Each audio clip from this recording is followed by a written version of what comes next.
অৱশেষত বহু জল্পনা কল্পনাৰ অন্ত পেলালে বিপিএফৰ চূড়ান্ত প্ৰাৰ্থী তালিকাই। ঘোষণা কৰিলে বিপিএফৰ চূড়ান্ত প্ৰাৰ্থী তালিকা। বিটিচিত 11খন আসনৰ তালিকা প্ৰকাশ কৰিলে। 45 নং ফেৰগাঁও সমষ্টিত প্ৰাক্তন বিধায়ক মহেশ্বৰ বড়োক পুনৰ টিকট প্ৰদান কৰাত খৈৰাবাৰীত আনন্দ উল্লাস কৰা পৰিলক্ষিত হৈছে। বৰ্তমানৰ বিধায়ক দুৰ্গাদাস বড়োক দলীয় টিকট নিদিয়াত বিপিএফৰ শিবিৰত একাংশ কৰ্মীৰ শীতল ক্ষোভ পৰিলক্ষিত হৈছে। এনডিএৰ প্ৰাৰ্থী প্ৰাক্তন বিধায়ক মহেশ্বৰ বড়োই ইউপিপিএল দলৰ প্ৰাৰ্থী তথা বিটিচিৰ প্ৰাক্তন উপাধ্যক্ষ নেলছন বড়োৰ সৈতে প্ৰতিদ্বন্দ্বিতা হ'ব যদিও নিশ্চিতভাৱে বিপিএফৰ প্ৰাৰ্থীগৰাকী জয়ী হ'ব। আজি পুৱাই প্ৰাৰ্থীগৰাকীৰ বাসভৱনত শুভেচ্ছা জনোৱাৰ উদ্দেশ্যে জনতাৰ ভিৰ হোৱা পৰিলক্ষিত হয়। North east live today, Khoirabari.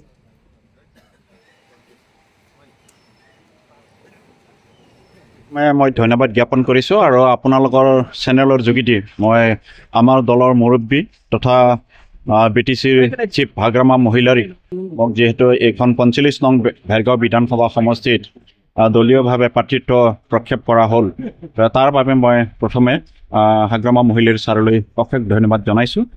মনোনয়ন পত্ৰ যদি দেওবাৰ খোলা থাকে তেতিয়া দেওবাৰৰ কথা চিন্তা কৰিছে, নহ'লে লাষ্ট 23 তাৰিখে সোমবাৰে মই নমিনেশ্যন।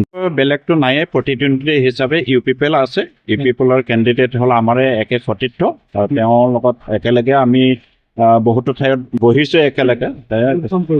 তুমি জিকিলেও হ'ব, মই জিকিলেও হ'ব, তেওঁ কৈছে। কিন্তু আমাৰ চান্সটো যিহেতু বেছিকৈ আছে, কাৰণ আমি ইণ্ডিয়া এলায়েন্স হিচাপে খেলিম, এইফালৰ পৰা আমাৰ চান্সটো আছে। আৰু আনফালেদি আমি বিপিএফ দলে বিটিচি চৰকাৰ গঠন কৰি আছে, সেইফালৰ পৰা আমাৰ পজিটিভ যথেষ্টখিনি আছে। গতিকে মই জিকাটো নিশ্চিত। যথেষ্টখিনি যোগ্য আছিল আৰু নিশ্চয় আমাৰ 4জনমান আছিলে, আমি 4-5জনমান আছিলে। গতিকে তাৰে ভিতৰত ওপৰ মহলে চালি-জাৰি চাইছে।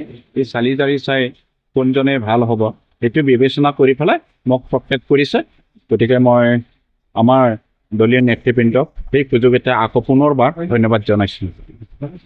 এইটো এইবাৰ আমাৰ যি 45 নং ভেৰগাঁও সমষ্টিৰ আগন্তুক নিৰ্বাচনত বিপিএফ হিচাপে নহয়, এনডিএ হিচাপে আমি দলে প্ৰাৰ্থী প্ৰক্ষেপিত কৰিছে আৰু আমাৰ দল যথেষ্ট তুংগত আছে এনডিএ হিচাপে।